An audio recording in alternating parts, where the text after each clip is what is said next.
Hi, this is Carl Valeri with the Aviation Careers Podcast, and I get this question often. What do you do if you get pulled over? Well, today I have with me somebody that's going to help us answer that question. As a career pilot, we're always concerned about our job, and, we do some great planning to get to where we are, budgeting and training. But I get this question often, especially in our coaching. What do I do when I get pulled over? To help me answer that question is Chris Pizzala. He's an attorney with the sponsor of this episode, actually, the law offices of Robert M. Strumer, LLC. And in addition to being an attorney, Chris is also an airline pilot flying Boeing 777 around the world. He's going to help us answer this question from an attorney's perspective. Chris, welcome to the podcast. Hi, Carl. Thanks for having me. Yeah, it's great to have you back. I know we talked about this once as far as from a recreational standpoint. Now we're looking at more from a career standpoint. But first of all, you're flying the 777 now, so we just quick, congratulations on that. And what's some place you've been that you might want to share with us? Well, I've had two recently that have been just great. I had a trip to Paris where we got to see the Tour de France as it came through town. That was by accident. I didn't plan that, but I'll take it. And more recently, I just came back from Venice, Italy. So, of course, we went out to the island and did the tourist thing and got the gelato. So it's really kind of cool to be able to pop into these places and pop back out. Absolutely. The reason we become an airline pilots, right? We can, make money and also go visit a lot of these places. That's the biggest thing for me, really, is visiting all these different destinations. So anyway, excited someday to be able to fly to Venice. That's going to be really, really cool. But anyway, let's move into the question here and let's talk about, what people should do. Now, we're looking at this again from the light of a career pilot. That career pilot could be going to the airlines, corporate. Maybe you're going to want to work for a flight school. You're an independent instructor. So let me ask you this.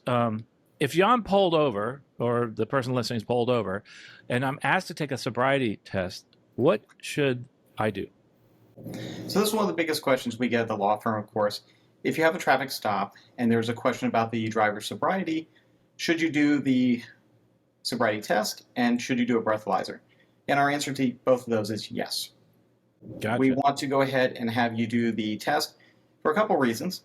One, of course, is we don't want to fight with the police officer because they're going to record all this information. Anything you say, any arguments you make, any difficulties you give them will go in the police report.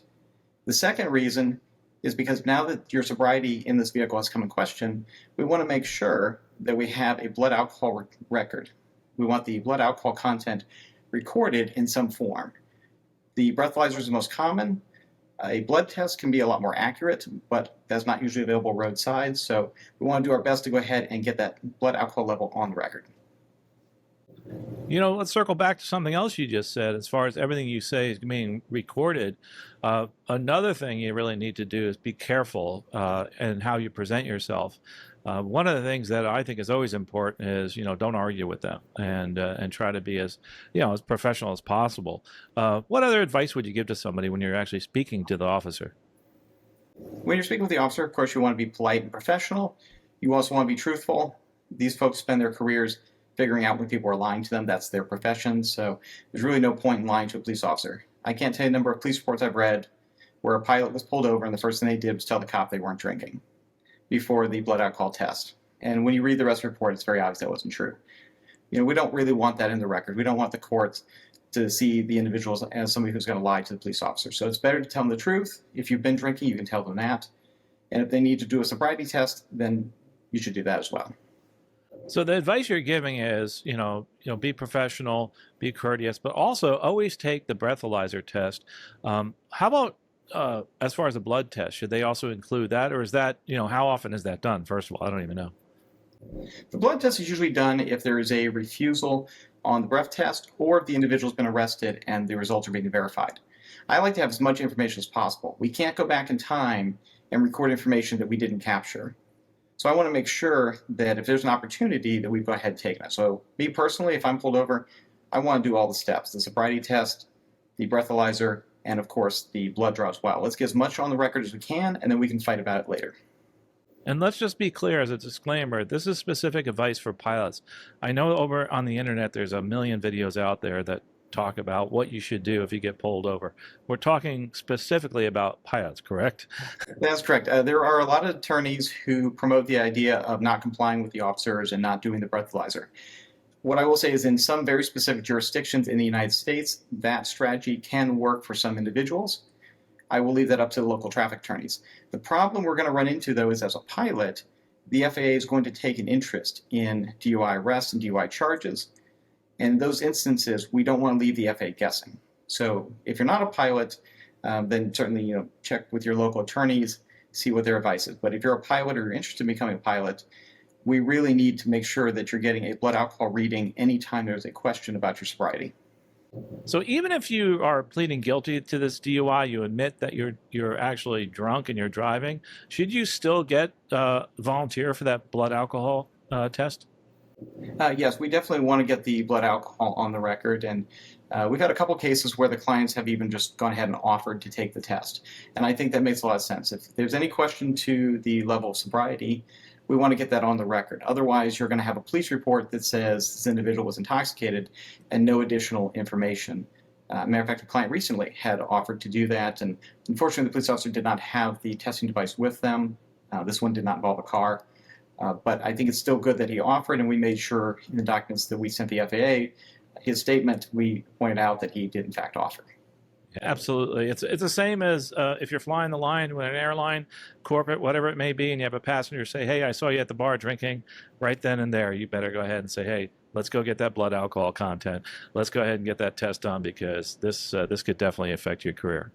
So what if you decide you don't want to do blood alcohol content and you say, I'm not going to do this? What happens next? If you decline to do the breathalyzer, most times we see the individual being arrested. Sometimes we see a blood draw being done under a court order at a hospital later, or in some cases we don't see it being done at all. If it is done later, at least we've got something on the record to work with. If nothing is recorded at all, that's an issue. We've also seen cases where the individual admitted to drinking and driving and then refused a breathalyzer or blood test. And in those instances, it's good that they're being honest, but we still need to get the number. We still need to know what that BAC level was. Okay, so just to make clear, if you are going to plead guilty, like if you get pulled over, yeah, I was drinking, get the blood alcohol, period. And that's going to help you later on, isn't it? That's correct, because later on when we go to discuss the medicals, primarily the third, second, first class medicals, that's going to come into play. Right. And by the way, we're halfway through this and the questions. And one of the things I'm sure a lot of people are thinking is you shouldn't get to this. Well, yeah, that's true. And I know I'm going to get that in the comments. But okay, so someone made a mistake, and this is what happens. They made a mistake. They were driving a little too much alcohol, and they get pulled over. And this is what we're talking about. So I get it. The best thing to do is to avoid it at all costs. And just one thing I want to do is, as far as advice here in the middle, an Uber, even if it could be super expensive, is still cheaper than an attorney. Wouldn't you agree with that? I would agree. I think I once paid $50 for an Uber that would have been 10, but there was no way in heck I was going to drive a car. So worth every penny. Absolutely, absolutely. So we do now. So we do this. We get a DUI, right? And now what do we have to do as far as the FAA? I know there's some kind of reporting that we have to do. That is correct. So you have a couple places where you're going to report this. If you're already a certificate holder, you're already a pilot, then you're going to be doing a report if you lose your driving privileges as a result of alcohol. Or more specifically, you lose your driver's license. So that would be within 60 days of losing your driver's license. Now, one of the things I will point out is that in many states, your driving license or your driving privileges associated with that are revoked at the time of the arrest. This varies by state. We have seen some states where that's not the case, but in many states, your driver's license and or privileges are suspended at the time you're arrested on suspicion of a DUI. And that's going to start the clock on the 60 days to make a report to the FAA Security Division that your privileges were suspended. Okay, so and to understand how to report this, it's actually in writing, and I guess some people are going to be like, well, how do I do that? Say, hey, I was arrested, and here it is now. And how would I go about doing that? So the FAA has some pretty good information on their website, but more recently they've installed an online portal where you can actually type in the information and click send, and that will submit. That's certainly the easiest way to do it. Alternatively, you can actually write out your own letter and mail it to them. They provide the address on their website. So it's whichever way you prefer to do it. Gotcha. But it'd probably be quicker and better to do it on the website. I'm thinking. I don't know. I always do it on the website, or Yeah. I always send the clients to do it on the website. I think that's a lot quicker and a lot easier. If you're looking for links on that, we have it in resources. But you also, by the way, at the strumerlaw.com/resources, you can actually find links to this and many other things, right? That's correct. We are building up a resource section on our website, which will include this and links and information for a lot of the things that we are discussing publicly and trying to promote information about. Absolutely. Yeah. Great information out there. It keeps growing. I like the resources page, especially if it's something legal. And you get links to Strumer Law from this episode here at the bottom. I'll give you a link to it. So just again, going back, you said 60 days starts from when the license was suspended. And many states, it's actually when you do get arrested for the DUI. So I think I understand that correct. Is that correct? That is correct. And if the client's ever in doubt, we always say just go ahead and do it at on the date of the arrest, if there's any question. So is that what they talk about when they say a roadside suspension? Is that what that means? A roadside suspension, yes. That's a suspension of your privileges by the officers on the roadside at that time. And so that happens because if somebody's been arrested on suspicion of DUI, of course, we don't want them driving until we've had a chance to go to court and determine, is that really the case? Did this individual do that? And how does the state want to handle that? And that's going to vary by each state. So let's say I know I'm not guilty, right? And I know that I get pulled over, and do I need to report it right away, or should I just wait till after I go see the judge and go after my court case, say? So we get that question a lot, and the answer is you should go ahead and report it within 60 days of the license suspension, because it's the suspension that is triggering that requirement, not the outcome in court. So even if the charges are dismissed, even the next morning, if the license was suspended, then that's going to be a reportable event, and that 60-day time clock has already started. So what we tell the clients is go ahead and report within 60 days of the suspension, and then do a follow-up report once the court case is concluded, or anytime there's a change to the status of the case or your driving privileges. Gotcha. Yeah. So a lot of people, I guess, would ask that question because you're probably thinking, why should I report this if it's just going to go away and court? Well, you don't know that, right? So right away, You don't know that, and even if it does go away, it still happened. So unfortunately, it still becomes reportable, and this is going to be the same issue when you run to the medical form as well. Right. Now, and there are some other considerations that we should talk about too, because a lot of people listening to this are flight instructors, and they don't want to go on to say the airlines or whatever, but they're working for a large school, and say you're a light sport instructor, use basic med, have a class 3 medical, whatever it may be. What's important is that you also have to look at the rules of the school you're working for and the insurance under which you operate. But what other considerations can you think of other than those two that I just mentioned? There are some considerations for the light sport. It can affect your ability to apply for a light sport certificate within the next 2 years. There's some specific rules on that, which is more than I'll get into here, but if you do have a DUI conviction, that can affect your ability to apply for a light sport. But that's more of a short-term issue, and that's on the pilot certificate. It does not affect the medical eligibility for the light sport. The second part of that, of course, is basic med, and since basic med is not reviewed by the FAA, then it doesn't have a requirement other than the rules about substance dependence. And those rules, again, they get a little bit complicated, and there's actually some disagreement between the FAA documents and the actual regulation. So that's something if you do have a DUI and you're looking at basic med, give us a call and we can go through some of the nuance on that. Yeah, interesting. So one of the things, though, is that if you have this arrest, right, when you go for your next medical, you're still going to have to report this, right? It's this arrest that happened. So what if it's cleared? Do I still have to report that? And how long do I have to report it for? Right, so individuals who have a medical certificate or will be reapplying for a medical certificate, they're going to have to report this. So anytime you apply for a medical certificate, you're going to have to report any incident in which you were charged with a DUI at any time in your life. So it's the form is have you ever, that is entire lifetime.